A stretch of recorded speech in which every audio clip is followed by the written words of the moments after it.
Ang mga higanting isda, tahimik na bumabaybay. Kita natin kasi team na tinamaan ng sinag ng araw, ilang kumislap, no?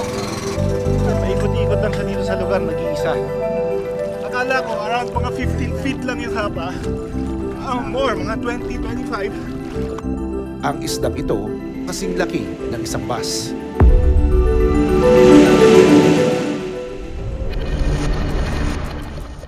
Ang stingray, hindi sila malaya. Dahil nasa loob sila ng napakalaking net. Inobserbahan ko sila. Napalibutan lang nila itong mga net dito. Nandun pa rin yung instincts nila na lumayo sa tao. May kulang sa mga pagi ito. Wala silang barb o panusok.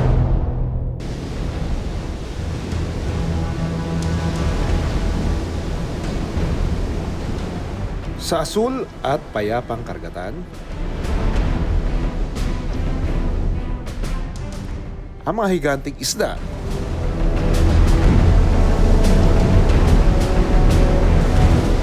tahimik na bumabaybay. Kita natin kasi team na tinamaan ng sinag ng araw.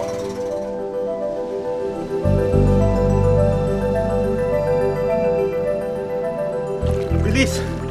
Ang laki! Sila raw ang gentle giant. Malaki pero maamo. Kapag panahon ng tag-init, madalas silang nasisilayan na paikot-ikot sa ating karagatan.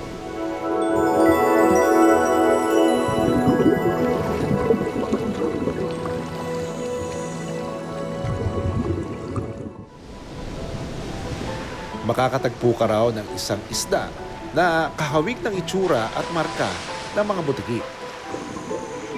Ang isdang ito malalaki at pwedeng umabot ng 40 talampakan o kasing laki ng isang bus. Ito ang mga tiki-tiki o butanding o sa English, whale sharks. At ito ang pinakamalaking isda sa mundo.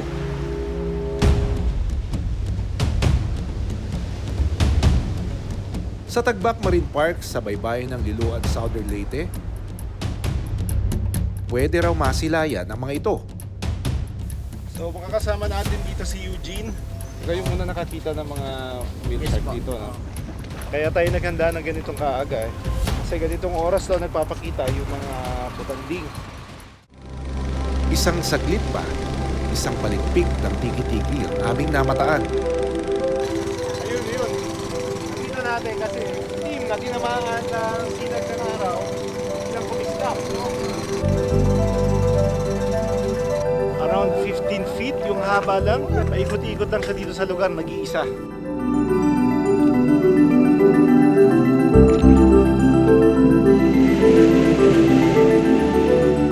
Pagbaba ko dun sa bangka, naandun na siya agad sa harapan ko.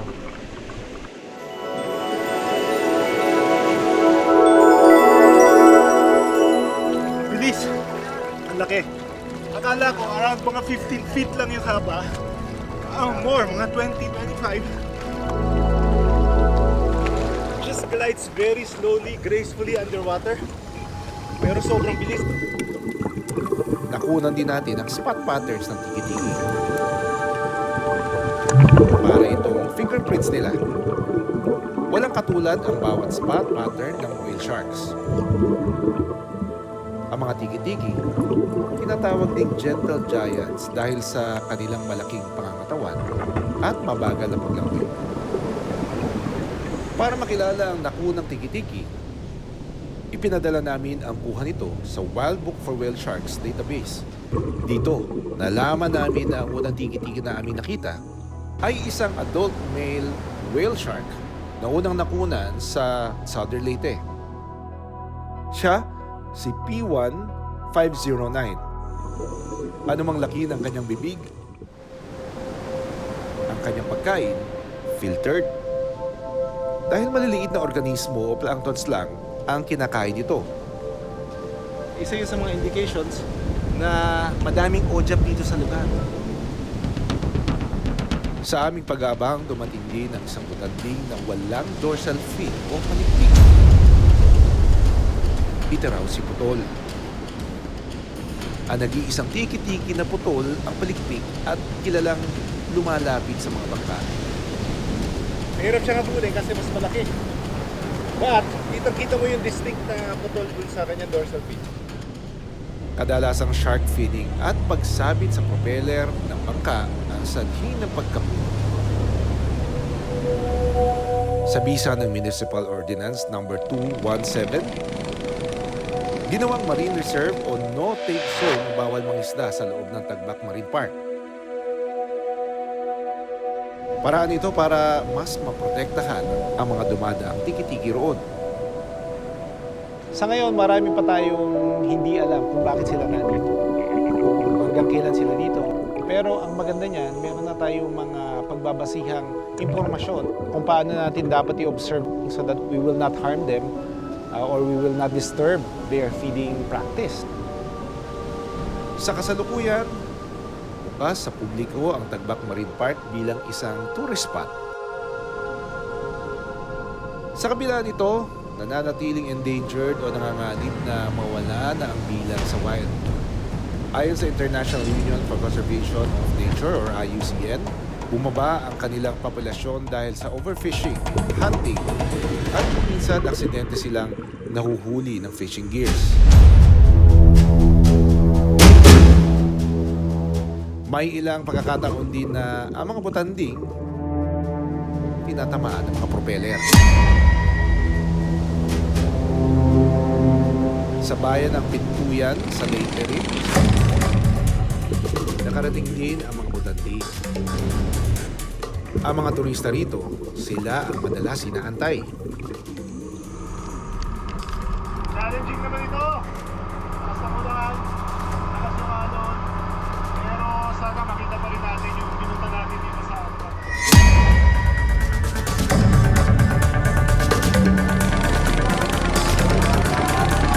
The last time na pinuntahan ng Born to be Wild itong lugar na ito, noong 2018 kung saan kasagsagan ng turismo, daming taong pupunta, this is a place to go kapag naandito ka sa area na ito. Kasama ang mga spotter, nagpasya kaming pumalaot. 30 minuto na kaming nakaabang pero wala pang tiki-tiki ang nagpapakita.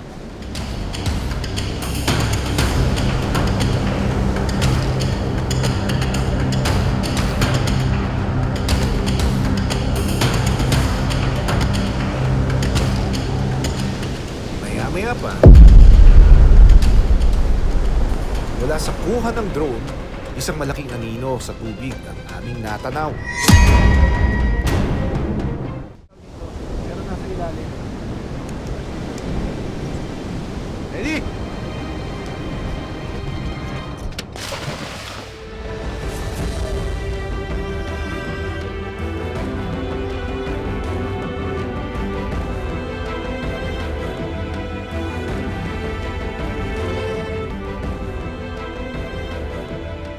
Napakalaki niya, no? Siguro around 20 feet, 25 feet ang length niya.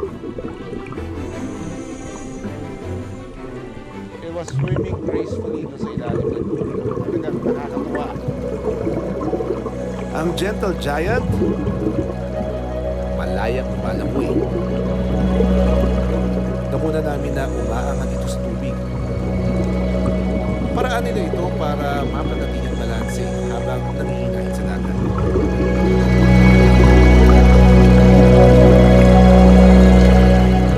Isa pang butanding ang dumating at tila punta ito sa amin. Sa ganitong pagkakataon, mahalagang maging kalmado habang nananatili ang distansya rito. isa lang yung nakita natin. Na, after a while naging dalawa na, no? And the other one's bigger than the other. So yung isang butanding, may kasama siyang lumalangoy, no? May mga remoras na nandoon sa ilalim niya. Yung mga remoras are known to, opportunistic commensalism. Siya lang yung nakikinabang. It gets a free ride from the butanding. Mula buwan ng Nobyembre hanggang Mayo ang pagbisita ng mga butanding sa Pilipinas. Ang pinakamataas nitong bilang na itatala tuwing Marso hanggang Mayo o panahon ng tag-init. 2008 pa naglabas ng ordinansa ang Pintuyan para sa ligtas at ethical na whale shark watching. Isa rito ang mahigpit na pagbabawal sa pagpapakain sa mga ito. Hindi rin pinapayagan ang paghahawak at pagsakay sa patanding. Ang mga bangka, bawal din ang may malaki at mahiingay na propellers. Ang mga naglalakihang isda, may panahon lang kung kailan dumarating at dumadaan sa ating karagatan. Kaya mahalagang pangalagaan na may ligtas silang ruta na malaya nilang babalik-balikan.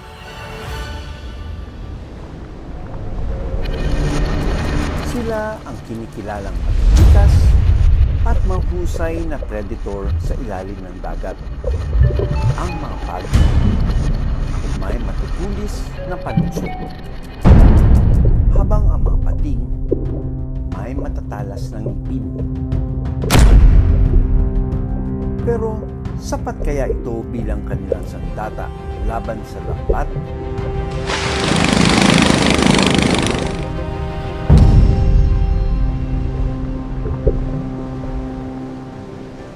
Sa Hinatuan Surigao del Sur, nakasalubong namin ang malalaking stingray. Kadalasang mailap sila sa tao.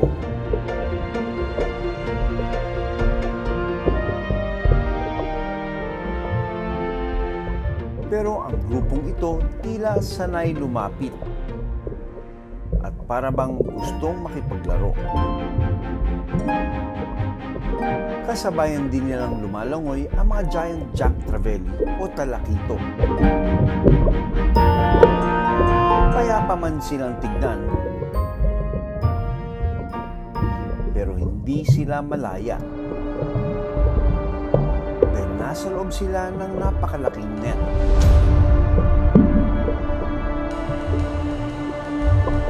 Na nagsisilbi nitong bakod para hindi makawala. Lalo na't itinuturing silang atraksyon para sa mga turistang dumarayo dito.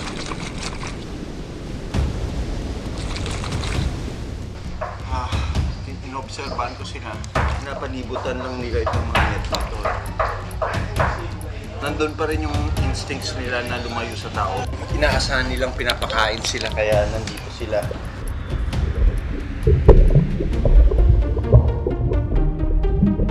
Tatlo sa mga paging ito may pangalan. Meet Princess at Curo, ang pinakabata sa mga pagi. At si Brenda naman, ang sikat na gentle giant stingray. Sanay sila sa presensya ng mga tao. Pag nakakita sila ng turista, agad itong lumalapit para makahingi ng pagkain. Pero may kulang sa mga paging ito. Kapansin-pansin, wala silang barb o panusok. Sa Hinatuan Surigao del Sur, may pagkakataong nakakasalumuha ng mga tao ang stingray. Pero para ma-enjoy nila ang mga ito, kailangan tanggalan ng barb o panusok kung saan nakalagay ang kanilang venom o kamandag. Paraan daw ito ng mga residente para maiwasan ang aksidente habang pinapakain ng mga turista ang mga pagi. Mabubuhay pa rin ang stingray, ngunit mawawalan sila ng pangdepensa. Panandali ang solusyon dito dahil ang barb ay parang kuko na tumutubo ulit. Sakali kasing matusok ng sting ng pagi, posibleng magdulot ito ng pamamaga, pagkahilo at pagdurugo. Habang pinapakain ang pagi na si Brenda, napansin ng mga turista na may parang sugat ito. Pag umakit dito, minsan may natatamaan silang rough surface. Susuriin ko si Brenda.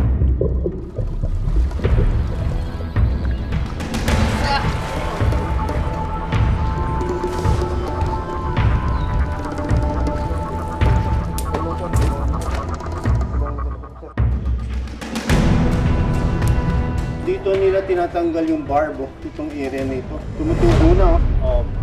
Kadalasang umaabot ng 3 hanggang 5 buwan bago tumubo ang pinutol na barb. Yun yung pinaka-ID nila. So, bawat isang stingray, iba-iba yung kanilang mga markings. So, ito, mga temporary na gasgas ito dahil sa kaka-flip niya. Ayan ang ngipin niya. Oh. Wow. It looks like a cone. Ngipin niya. Oh. Brenda, are you going back?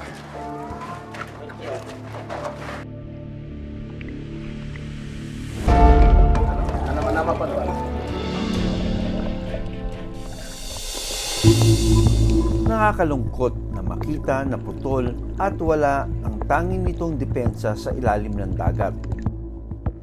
Isang sakripisyo para gawin silang atraksyon. Yung resort nila is ecotourism talaga ang dating. Kaya lang, dapat nila tingnan yung mga nakalagay sa batas. Kasi may mga isda naman na hindi siya considered o wala siya sa listahan ng CITES. Itong sa Convention on the International Trade in Endangered Species, Wild Flora and Fauna. Kung hindi nakalista doon, may mga proseso din ganun na dapat sundin para mag-comply nila bago sila mag-take or mag-culture ng mga ganong klaseng isda for purposes of tourism, ecotourism. Ayon sa Republic Act 9147 o Wildlife Act, may pit na ipinagbabawal ang pagkulong at pag-aalaga ng anumang wildlife na walang kaukulang permit mula sa pamahalaan. Ang pagmamay-ari o possession ng mga pating at pagi ng walang wildlife registration o farm permit ay isang malinaw na paglabag sa batas. Ayon sa Bureau of Fisheries and Aquatic Resources, sa ngayon may hawak na permit ang pasilidad kung saan pinapayagan silang mag-alaga ng stingray at gamitin bilang atraksyon. Bukod sa mga stingray, kasama rin nila dito ang kamag-anak nilang mga pating. Hinahagisan din sila ng mga pagkain. Tinuturing na top predator ang mga pating. Pero kahit anong bangis nito, wala silang panama sa kumakalam ng isda.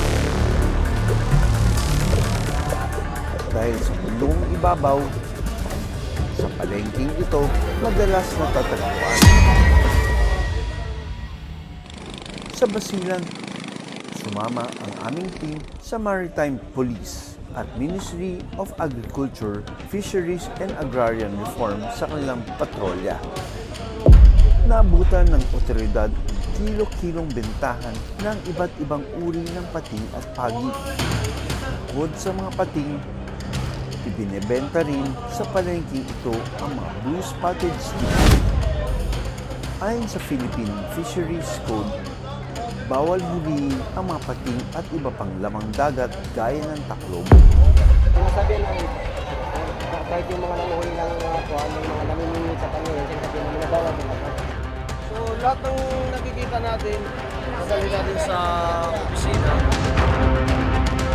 Isa-isang hinilera ng otoridad ang mga nakumpiskang duguan na pating at iba pang mga huli. Nasa 30 pating at mga blue-spotted marble ray naman ang nakuha rito.